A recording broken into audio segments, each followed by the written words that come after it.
My parents abandoned me at a deserted campsite when I was 18. You heard that right. They drove away, leaving me alone at the campsite. No food, no water, just a hastily scribbled note. Find your way home. This is your lesson. They thought it would make me grow up, but what they didn't know was that it was the day I decided to walk away from their lives forever. Hello, I'm Mia, 30 years old, and the director of a survival skills training company. Sounds unusual, but if you knew how I grew up, you'd understand why I chose this path. I was born into a family with a very unconventional way of raising children. My parents believed that only hardship could shape a strong person. From a young age, I had to be independent in ways no child ever should. No help, no comfort, just relentless lessons they called preparation for life. And then, at 18, they took it too far. That day, I realized that this family was never a home for me. It was also the day I decided to leave them forever. That day was a scorching summer afternoon. The sun blazed through the tree canopies, scorching the dry earth below. The hum of insects echoed through the eerie silence of the wilderness campsite. My parents, Richard and Diane, had chosen this place for a weekend camping trip, a rare occurrence in our family. Emily, my older sister, and I sat beside our pile of luggage, glancing around the desolate campsite. No other families, no groups of friends out for a getaway. Just us. Surrounded by untouched nature, I couldn't remember the last time our parents took us on a trip like this. But if there was one thing I knew for sure, they never did anything to create happy memories. After setting up the tent and organizing our belongings, we had lunch, a simple meal of cold sandwiches and bottled water. My parents said this was a regular trip, but something felt off. They were too calm, too friendly. No nagging about me being lazy. No scrutinizing glances when I took a break. I was used to their harsh parenting style, so this sudden kindness made me wary. My dad leaned back, stretching his legs comfortably, then spoke. Mia, go gather some firewood. We'll have a campfire tonight. I glanced around. My sister Emily looked at me briefly, a flicker of concern in her eyes, but she said nothing. My mom chimed in, her voice strangely gentle. It's not far. Just go and come back quickly. A strange feeling crept over me, but I had no reason to refuse. They had never allowed me to slack off or reject a task before. I stood up, brushed the dust off my pants, and headed into the woods, following a narrow trail. They were right. The area wasn't as vast as I had imagined. It would take me about 15 minutes to gather enough firewood and head back. But I was wrong. Dry branches were more challenging to find than expected, and every time I bent down to pick one up, an uneasy feeling crept into my mind. A vague sense of restlessness I couldn't pinpoint. 30 minutes passed. When I finally returned to the campsite, everything was gone. No tent, no backpacks, no car, no sign of my parents or Emily. I froze. My heart pounded in my chest, my breath suddenly shallow and rapid. The entire site was wiped clean, as if no one had ever camped there. There was no trash, no tire tracks, just an eerie, suffocating silence. And then I saw it. On the rock, where we had just eaten lunch, a piece of paper lay neatly, as if it had been placed there long before. I swallowed hard, stepping closer, my hands trembling as I picked it up. The messy handwriting stared back at me. Find your way home. This is your lesson. I read it over and over, but the words never changed. At first, I thought this was just a prank. Maybe they had just moved the campsite somewhere nearby. I took a deep breath, trying to stay calm, and called out loudly. Dad, Mom, Emily! No answer, only the sound of the wind rustling through the trees. This campsite usually had visitors, but today, not a single soul. A creeping sense of panic began to settle in my mind. I swallowed hard. Why is this happening? The question echoed in my thoughts. Without hesitation, I pulled out my phone and dialed my mom's number. Call failed. I glanced at the screen. My signal was weak, barely one flickering bar. A wave of anxiety surged through me. I couldn't just stay here. I needed to get out before nightfall. I started walking along the trail leading out of the campsite, keeping my eyes on my phone signal. After about 2 miles, sweat trickled down my forehead, but my signal finally stabilized. I immediately called my mom again. She picked up after 3 rings. Before she could say anything, I exhaled sharply, my voice filled with frustration. Stop messing around. Come back and get me. Her voice remained calm, as if this was nothing more than a minor inconvenience. I'm not joking, Mia. Find your way back. This is what's best for you. I froze. Best for me? By abandoning me in the middle of nowhere, leaving me to fend for myself? I clenched the phone tightly in my hand. She sighed, her tone carrying that same condescending patience I had heard my entire life. Mia, don't be dramatic. Beep, beep, beep. The call ended. I looked down at my phone, but there was no signal again. After that call with my mom, I knew I had to escape my family. But first, I had to get out of here. I picked up my pace, my footsteps pounding against the dry ground, my mind racing through options. My parents weren't coming back. They wouldn't come back. I couldn't let myself be trapped in this twisted lesson. I pulled out my phone again and dialed 911. Beep, beep. I held my breath, eyes locked on the screen. Please connect. For nearly 10 minutes, I walked, while repeatedly trying to call. Finally, 911, what's your emergency? I exhaled sharply, relief washing over me, but my voice was tense when I spoke. I've been abandoned at a remote campsite. My parents left me here and I cannot get back. There was a brief silence on the other end, then the dispatcher's voice, professional, but laced with skepticism. Can you give me your exact location? Are you injured? I looked around, trying to recall the sign I had passed when we first arrived. I'm near the main trail by the entrance to Bear Creek Campground. The closest town is, I'm not sure, maybe 10 miles away. I'm not injured, but I have no food, no water, and it's getting dark. The dispatcher quickly typed in the details. What's your name? I hesitated, then decided to give them everything. Mia Miller. All right, Mia, I've sent a location signal to your phone. Can you stay put? I glanced down the long, empty trail ahead. A part of me wanted to keep walking, to keep pushing forward, but I knew they would find me faster if I stayed put. Yes, I'll stay here. I exhaled shakily, emotions swirling inside me. We're dispatching a park patrol unit to your location. Keep your phone with you, and if anything changes, call us back immediately. Got it, thank you. The call ended, but inside me, a storm still raged. I wasn't just waiting to be rescued, I was waiting for a new life, a life without them. After what felt like an eternity of waiting, I heard the sound of tires crunching on the dirt road nearby. I had lost track of time. A black SUV pulled up, and 2 officers stepped out, their uniforms bearing the county sheriff's department insignia. One was a rugged-looking man in his 40s, the other younger, probably a rookie. Mia Miller? The older officer asked, his eyes scanning the area, assessing the situation. Yes, that's me. My voice was still tense, but I tried to stay composed. Are you injured? He looked me up and down. I shook my head. No, I'm fine, but my parents abandoned me here. The younger officer furrowed his brow, clearly caught off guard by what I had just said. Abandoned you? He repeated. I clenched my phone tighter and nodded. They drove off and left me a note telling me to find my way home. This isn't the first time they've pulled something like this. The 2 officers exchanged a glance. Then the older one spoke. All right, we're going to take you back to the station. You can call a relative from there. We'll also be contacting your parents. 30 minutes later, I sat inside the police station, a steaming cup of coffee on the table in front of me, untouched. The room was eerily quiet. I wasn't supposed to be here, but this was the choice my parents had made. As soon as I arrived, I called Uncle Jack, the only person in the family who had ever spoken out against my parents' way of raising us. Meanwhile, another officer was on the phone with my parents. 2 hours later, they all arrived. My parents, Richard and Diane, walked in without the slightest hint of worry. No regret, no panic over having abandoned their daughter in the middle of the woods. Instead, they looked irritated. Right behind them, Uncle Jack entered, his face tense. One look at his eyes, and I knew he was ready to explode. The officer behind the desk spoke, his tone calm but firm. Are you the parents of Mia Miller? My father crossed his arms and nodded. That's right. Is there a problem? The officer glanced at the report in front of him before looking up. The problem is that your daughter called 911 after being left alone at a remote campsite. According to the report, you drove off without informing her. Is that correct? My mother sighed, crossing her arms, clearly annoyed at the inconvenience. Yes, that's correct, but she's 18. We don't see this as abandonment. We were teaching her a real-life lesson. That sentence felt like a slap to the face. I clenched my fists under the table, trying to stay calm.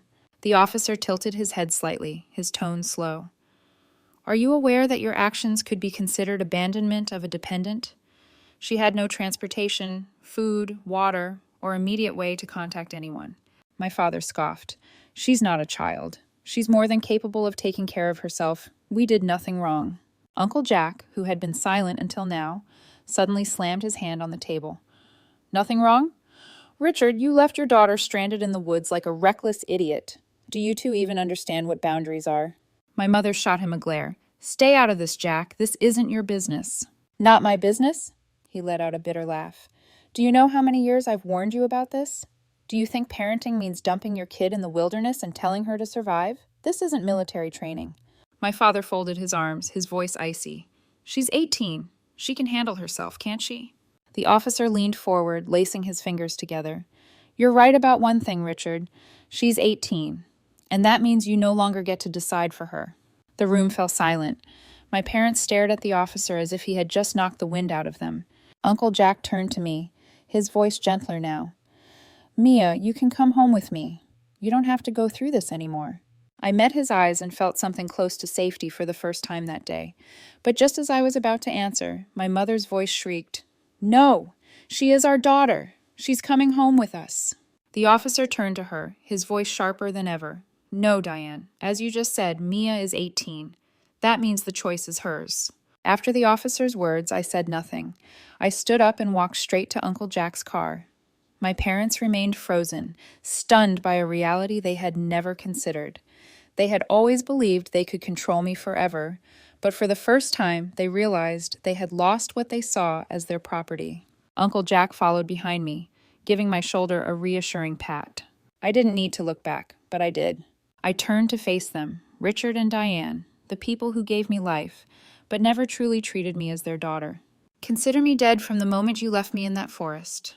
My voice was eerily calm, but every word was sharp as a blade. My mother's mouth fell open, as if searching for something to say, but no words came out. My father stood still, his face expressionless, but I knew he was shaken. I turned away and walked on. There was nothing left to say, nothing left to hold me back. That night, I couldn't sleep. Uncle Jack's house was quiet, but everything was unbearably loud inside my head. Memories played like an old film, rewinding scenes I had tried hard to forget. I remembered the time my mother deliberately left me behind in a supermarket when I was 10 years old. One second, I was holding her hand. The next, she was gone, disappearing into the sea of people. I panicked, running through the aisles, calling for her through tears. 15 minutes later, I finally found her. When I broke down, she just stood there, arms crossed, completely unfazed. You found your way, didn't you? Good. Now you know how to take care of yourself. No hug, no apology, just cold indifference, like I was nothing more than an animal being trained. When I was 12, I asked Emily to help me with my homework. Then they found out. No one can help you with your homework, my father shouted. If you can't figure it out alone, you deserve to fail. That night, they forced me to study alone until 2 a.m. No textbooks, no guidance, just the dim glow of a lamp and numbers I couldn't understand. And Emily, she was punished too, simply for helping me. When I was 16, I had a high fever. My head spun, my body burned, and I was too exhausted even to sit up. I begged my mother to let me stay home from school. She refused, her voice cold and detached. Life doesn't stop just because you're not feeling well. Get up. And so, I dragged myself to school. By noon, I couldn't take it anymore. I collapsed onto my desk, my whole body trembling. The teacher had to call the nurse, and only when the school contacted her did my mother finally come to pick me up. But she never asked if I was okay. She was angry that I had inconvenienced her during work hours. And now at 18, they had abandoned me once again. Exhausted, I drifted into sleep without even realizing it. The following day, my parents showed up at Uncle Jack's house at 8 a.m., pounding on the door with angry, impatient knocks. More frustration than concern. I sat in the kitchen, gripping my coffee cup, with no intention of getting up. Outside, my father's voice rang out, loud and irritated.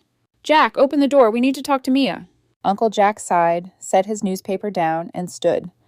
Before opening the door, he glanced back at me, silently asking if I wanted to see them. I just shook my head. The door swung open. Uncle Jack stood firm, his voice unyielding. She doesn't want to see you. My mother immediately tried to push past him, but he blocked her. She is our daughter. She belongs at home with us, she snapped. Uncle Jack didn't budge, his eyes cold. You still have the nerve to call her your daughter? To demand she come home? He tilted his chin toward them, his voice dropping lower. You abandoned her in the woods and expect everything to return to normal? My father's brow furrowed. He tried to sound calm, but the irritation seeped through his tone. It was just a lesson, Jack. Mia is blowing this way out of proportion. Uncle Jack let out a sharp, humorless laugh, his eyes filled with disgust. A lesson that could have left your daughter dead in the forest with no one to find her, Richard. My mother crossed her arms, her voice turning defiant. This isn't your business, Jack. Stay out of our family matters. Uncle Jack inhaled deeply, then spoke slow and deliberate, each word landing like a hammer. No, Diane. The moment you abandoned Mia, the moment she had to call 911 to save herself, that is when it stopped being just your family's business. Silence. For the first time, they had no response. Anything else? Uncle Jack's patience was gone. If not, leave. They lingered for a few seconds, as if waiting for something, but nothing came. Finally, my mother turned away, pulling my father with her. They stepped off the porch, entered their car, and drove off, and that was the last time I saw them for years. I had the final image of them leaving Uncle Jack's house carrying nothing but their pride and their failure. 2 weeks later, I received an email confirming my acceptance into the University of California, Berkeley Business Administration program. I blinked a few times, rereading it repeatedly, almost afraid I had misread it. Once I was sure it was real, I set my phone on the table and exhaled deeply, letting the weight sink in before sharing the news with Uncle Jack. He was in the living room, carefully fixing an old radio. A soft click echoed as he tightened a loose screw with a screwdriver. When he noticed me standing there, he looked up, his gaze questioning. I got in. My voice was calmer than I expected, but inside, everything was surging. Uncle Jack didn't say anything right away. He studied me for a moment, then gave a slight nod. The corner of his mouth lifted slightly, a subtle expression of pride in his way. Good. Now pack up. I'll help you move into the dorm. No over-the-top congratulations. No tears or dramatic hugs like in some TV show.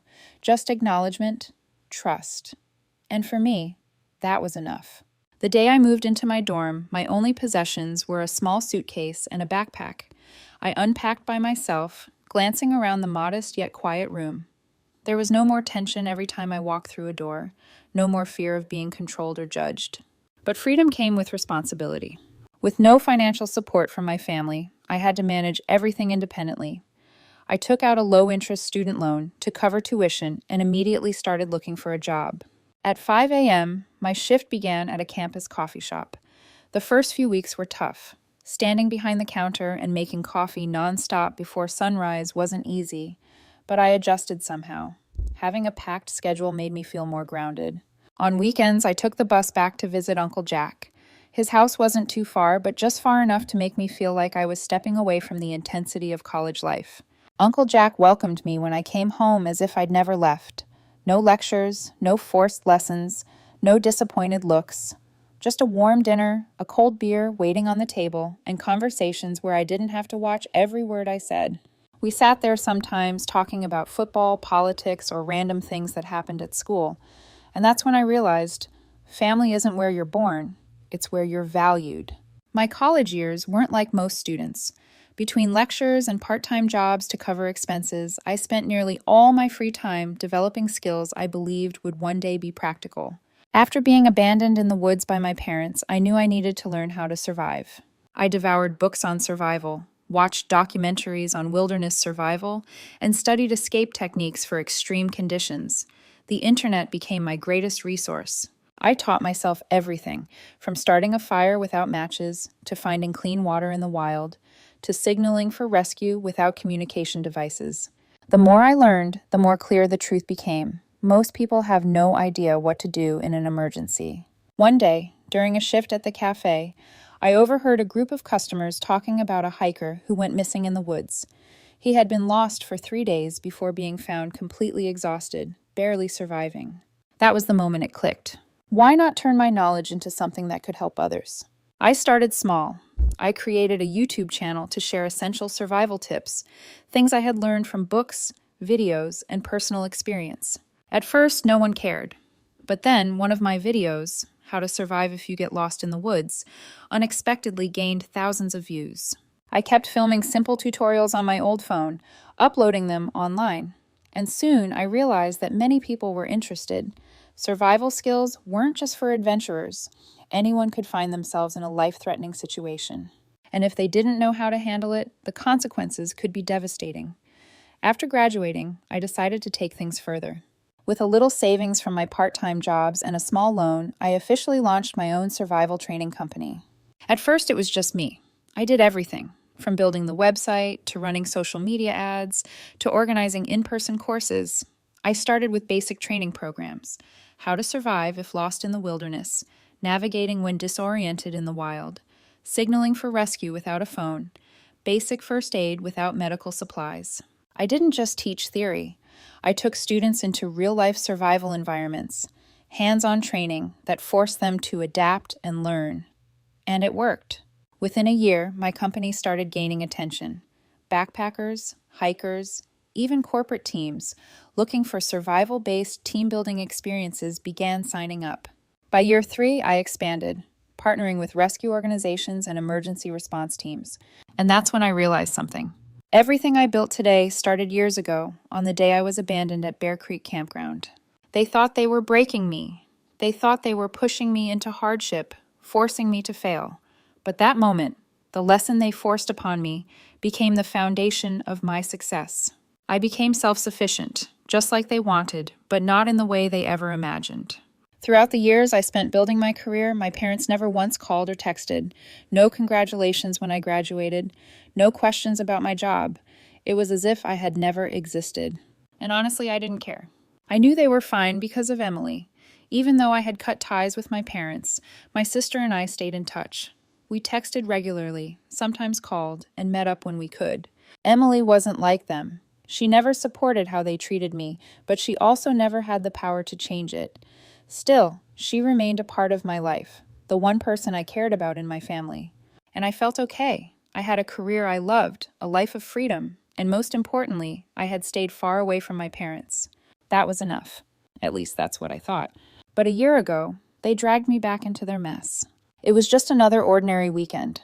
I was in my apartment, enjoying the morning with a hot cup of coffee, scrolling through the news on my laptop. Then my phone buzzed. I glanced at the screen. A name I hadn't seen in 10 years, my mother. I sat still for a moment, staring at the name as if it belonged to some distant past. 10 years. No calls, no messages. And now, suddenly, they needed me. Of course, I didn't answer. Instead, I put my phone on silent, took a sip of coffee, and returned to reading. I wanted to see how long they would keep trying. The calls kept coming. 5 minutes, 10, 20. They weren't giving up. 40 minutes. The ringing stopped. I looked at my screen. 42 missed calls. I let out a quiet laugh. Then a text popped up. Your father and I are in serious trouble. Please help us, Mia. Call us back as soon as you get this. I stared at the message for a few seconds. Then, without hesitation, I deleted it. By noon, Emily called. She never called me like this in the middle of the day, so I knew something was wrong. I picked up, and her voice came through immediately, tense but unsurprised. Mia, are you free? Let's meet at the usual spot. I paused for a second, then nodded, even though she couldn't see me. All right, 30 minutes. We met at our usual cafe, the place we always went whenever there was something serious to discuss. Emily had arrived first, sitting in our usual corner. When I walked in, she stared into the distance, deep in thought. I sat down looking directly at her. What's going on? I got straight to the point. Emily looked up, pressing her lips together before speaking. It's about Mom and Dad. I didn't react, I just waited. She took a deep breath, then spoke slowly. They tricked me into giving them money. They said it was for an investment and promised there'd be returns. But in reality, she hesitated, her eyes darkening, they gambled it away. I didn't say anything. I just watched her, waiting for the rest. Not only that, she continued, but they also took out a mortgage on the house. Her voice dropped, laced with anger. I overheard them talking, and that's when I realized they lost everything. I leaned back in my chair, arms crossed. They screwed themselves over and thought they could drag you down with them. Emily nodded, but then she lowered her voice, like what she was about to say was even worse. Mia, she hesitated, then met my eyes. They've been watching you. I frowned. Watching me? Yes, they know you're successful. They know you're independent, and they know you're making money. Emily bit her lip. They were just waiting until you were rich enough to come for you. I tightened my grip around my coffee cup, irritation creeping into my chest. So this was their plan all along. Con you first, then come after me. Emily nodded. And you know they won't stop. That's why I had to warn you. Be careful. The following day, they showed up at my company. I had expected this. After 42 missed calls yesterday and everything Emily had told me, it was inevitable. At first, I considered avoiding them. I had a busy day and zero interest in dealing with them. But then a thought struck me. I had been running from them long enough. It was time to end this. They walked into my office looking exactly as I remembered them, but they were no longer in control. My mother forced a smile, her eyes trying to appear warm. My father, as usual, kept a serious expression, but I could see the impatience behind his gaze. Mia, you look so different. How long has it been since we last saw each other? My mother's voice was overly friendly and unnatural. I leaned back in my chair, arms crossed. 10 years. I smirked. They hesitated for a moment, but quickly regained composure. How have you been? We've always thought about you. I let out a sharp laugh, cutting them off. Get to the point. Why are you here? My father sighed, leaning forward. The thing is, we made some bad investments. The bank is about to take our house. Can you help us with $150,000? I raised an eyebrow, then laughed, mocking their words. Bad investments? I tilted my head, studying them for a moment before shaking it. You mean investing in a casino, right? I already know everything. There was nothing left for them to hide. I met their eyes, my voice firm and final. Go home. I don't have money to spare, and like I told you before, I died the day you left me in that forest. The atmosphere in the room shifted instantly. The fake smiles disappeared, replaced by anger and frustration. My mother crossed her arms, glaring at me. My father's tone hardened, no longer pretending to plead. If it weren't for me, you wouldn't be where you are today, he said, planting his hands on my desk, staring me down. Leaving you in that forest made you stronger, gave you the survival skills that got you here. I stared at him for a second, then laughed. An honest, genuine laugh. Not because he was right, but because I couldn't believe he actually thought that. At that moment, a thought flashed through my mind. A thought I never imagined I'd have. Revenge. I looked at them, and my smile wasn't mockery this time. It was calculated. All right, my voice was eerily calm. You need $150,000 to get the house back, right? Fine, I'll give you $250,000, $150,000 to save the house, another $100,000 for your retirement. How does that sound? They froze for a second, then the anger vanished. For the first time in the entire conversation, my mother smiled. Mia, I knew you still cared about us, she said, her voice sickeningly sweet. My father nodded, skepticism replaced with satisfaction. But then I continued. However, I have one condition. The air in the room turned ice cold. Silence. They waited. I crossed my arms and looked them straight in the eye.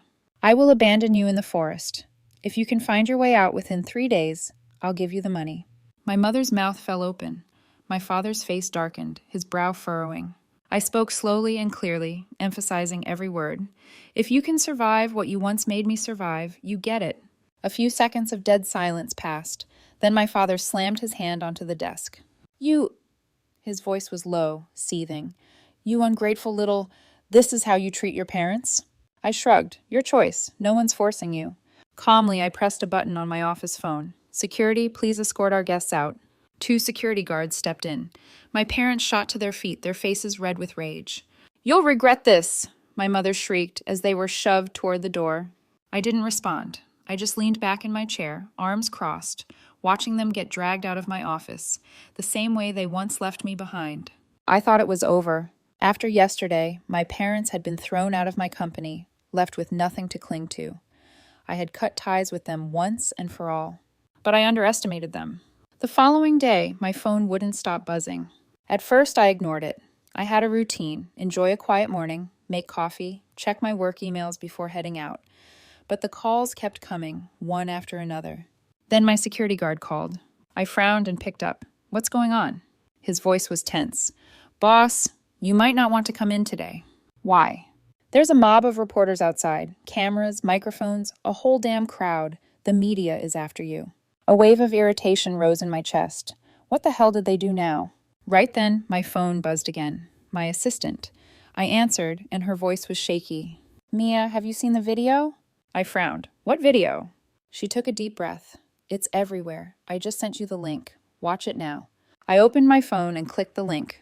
A video popped up. I hit play, and instantly I understood. My parents had edited the recording from yesterday. There was no footage of them begging for money, no context about their gambling debts or their attempt to manipulate me, no mention of the financial offer I made. Just one single clip, me sitting at my desk, looking them in the eye, my voice cold and sharp. I will abandon you in the forest. I'll give you the money if you survive for 3 days. That was it. Nothing before, nothing after. Just that one sentence, making me sound like a heartless monster trying to throw my parents away for revenge. Below the video, the comments were a wildfire of outrage. Who treats their parents like this? This woman got rich and forgot who raised her. What a cruel, ungrateful daughter. They cared for her for years, and now she wants to dump them in the wilderness. I stared at the screen, a cold sensation spreading through my body. They did this. They went this far. As soon as the video ended, my phone rang again. Uncle Jack. I picked up. Mia, are you okay? His voice was low, tense. I just saw the video. I closed my eyes, taking a deep breath. I can handle it. I wasn't surprised he called. He knew I wasn't the kind of person that video portrayed, but he also knew how ruthless the media could be. My parents didn't need me for 10 years, but now that they wanted money, they had no problem painting me as a villain to get it. I didn't know what they thought would happen when they released this, but if they wanted a war, I wouldn't let them win. Right after my call with Uncle Jack, I dialed Emily. She picked up on the second ring. Mia, her voice conveyed worry. She had probably already seen the video. I took a deep breath. Emily, will you help me? There was no hesitation. Of course, meet me at your office at 9:30. I nodded, even though she couldn't see me. I wasn't alone in this. After hanging up with Emily, I called my assistant. She answered immediately, her voice tense. Boss, this is getting worse. The media is everywhere. They want a response. I leaned back in my chair, my eyes sharp and focused. Invite every reporter into the company's conference room. I'll handle this at 9:30. She hesitated. Are you sure? If this goes wrong, it could get even worse. A smirk tugged at my lips, but my voice was ice cold. I've never been more sure. I hung up, grabbed my car keys, and left my apartment. Today, I wouldn't run. Today, I would end this. 9:30 a.m. I stepped into the conference room. Beside me was Emily, the only family member I still trusted. In front of us, dozens of reporters sat waiting, cameras rolling, microphones ready. They expected a scandal, a desperate defense, a weak explanation, or maybe an even bigger controversy. But I wasn't here to play their game. As soon as the questions started flying, I raised my hand, a silent command for them to stop. I didn't answer. I didn't need to. At that moment, the large screen at the front of the room lit up, and a video began to play, the complete, unedited footage from yesterday. No cuts, no manipulation, the raw truth, captured by my office's security cameras. When the video ended, I looked directly at the reporters, my voice calm but razor sharp. This is the truth. You've all seen it. I've uploaded this video to my page. Feel free to download and share it. The room fell utterly silent. 5 seconds. 10. A full minute. I scanned the faces in front of me. Shock. Realization. The journalists who had rushed to condemn me were now processing the fact that they'd been played. I shrugged, my tone void of anger, just stating the obvious. Even if they had agreed to my challenge, I never would have left them in the woods. All I needed was for them to say, "We accept your challenge," and they would have received $250,000 immediately. I let that sink in before continuing. But instead of taking that offer, they manipulated the story, twisting the truth just to paint me as the villain. After I spoke, Emily stood up. Her voice trembled slightly, but her eyes were firm and unwavering. They didn't just lie to the public, they lied to me. They took my money, promised it was for an investment, but in reality, they gambled it away. She took a deep breath, her hands clenched at her sides. I stayed silent for years, but today I can't anymore. The entire room was dead silent as the reporters absorbed every word she said, capturing it all on their recorders. Everyone in that room had now seen the truth, and there was no coming back from it. That afternoon, the media exploded. The same outlets that had labeled me an ungrateful daughter were now scrambling to correct themselves. The original video spread like wildfire, dragging along a wave of new headlines. Truth twisted. Parents edit video to destroy their own daughter. Who's the real villain? Mia's full story leaves the public in shock. Parents gamble away. Daughter's trust and her sister's money, all for cash.